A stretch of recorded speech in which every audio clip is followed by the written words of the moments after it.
Hey everyone, thank you for coming to the Diversity Culminating Plan presentation that I have. We are going to focus on our gifted program. Some of you have a handout for notes and things, so if you hear something that you would like more information about, just write it down and I would be happy to talk with you later. Okay, the first thing we're going to look at is we are a rural Title I elementary school, but for first grade, we have about 18 students per class. There's 5 first grade classes. We have 45% of our population qualifies for free or reduced price lunches. Okay, gender is 216 males to 236 females, but the number that I really want you guys to pay attention to is our ethnicity, okay?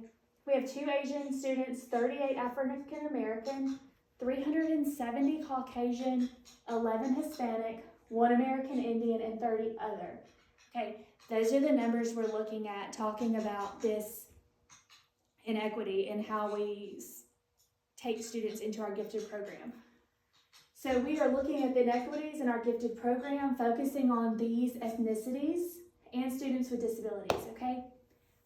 So looking at this, the numbers, I see that there is a underrepresentation of students from minorities and low incomes and disabled backgrounds. So our need is improved identification, training, and support for gifted learners in our schools. Okay, so looking at these numbers, comparing our student population to our students in the gifted program, African American students make up 8.4% of the total population, but only 4.4% of our gifted program. This is where the inequality is coming out, the inequities in our program. It's a clear underrepresentation of African American students. The Hispanic students make up 2.4% of the population, but only 2.2% of our gifted program, which is a little bit less. So that is not such a frightening number, but this other number is almost half. That is not a good representation. So I was talking to our gifted specialist, and she said that there's a lot of culturally biased testing. For example, nonverbal ability tests. So we feel that if the testing was more broad range, that it could potentially allow more students to participate in the program. Also, we looked at behavioral issues and neurodiversity, how it can mask someone's true potential, which could lead to under-identification, which keeps those students also from getting into the program. So the needs that we have is collecting data on behavioral issues and neurodiversity in non-qualifying students, because this is our desired outcome. Our desired outcome is to increase representation of all the ethnicities in our school so that the number of students participating in our gifted program is a reflection of the students in our population numbers. We want to develop culturally responsive identification protocols, which will ensure equal access to gifted opportunities based on their potential, not on bias or behavioral challenges. So immediate solutions that we could be doing now to help with this is that we could revise identification process with culturally responsive assessments.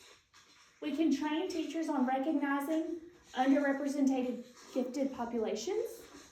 We can implement targeted outreach to underserved groups. Those are like quick things we can do. Here you go. There's a handout with that on there. So those are things we can do immediately to make changes, but long-term solutions would be professional development on equity and inclusion.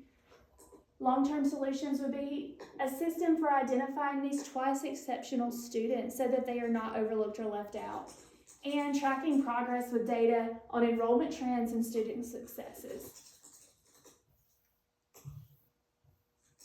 Okay, evaluation and accountability. Short-term, tracking this demographic, teacher-parent feedback, and perceived fairness of the new process that we would be doing. Long-term, we would have to, for evaluation and being accountable for what we are doing, we would have to review annual student performance data, adjust strategies, and evaluate the program's impact on equity to see if we're making the changes that we desire for the outcome that we're looking for. So a leadership mindset here is to help resist people's mindset on change. And this would address biases in student evaluations and resource limitations, and advocate for inclusive policies and diverse perspectives to create a fair, more representative gifted program, which would be the ultimate goal in doing this, okay? These are the references for things I use to show some of the, if you go to this website, the NAGC, which is National Association for Gifted Children, there are so many articles about inequity in this program and how to make it diverse and how to include all the different student populations that we have so that people are not left out in the evaluation process. One that has recently been brought to my attention is the over-representation of teacher kids, which I did not know that when I did all this research. So that's another aspect we need to be looking into. How fair is our evaluation? Are we inclusively including all the ethnicities and the special needs students and all the students that should be participating in this program? So I challenge y'all to look at how you're evaluating, look who you're referring into this, and we're going to continue to do these short-term immediate solutions. We're going to be talking about this, and we're going to grow in this area because I think it's an area that our school could do better. So thank y'all for taking notes. Thank you for participating. And if y'all have any questions, I would be happy to sit down and talk with any of you. Mrs. Hannah is also available to sit with us because we really want to make a better impact on our school. Thank you.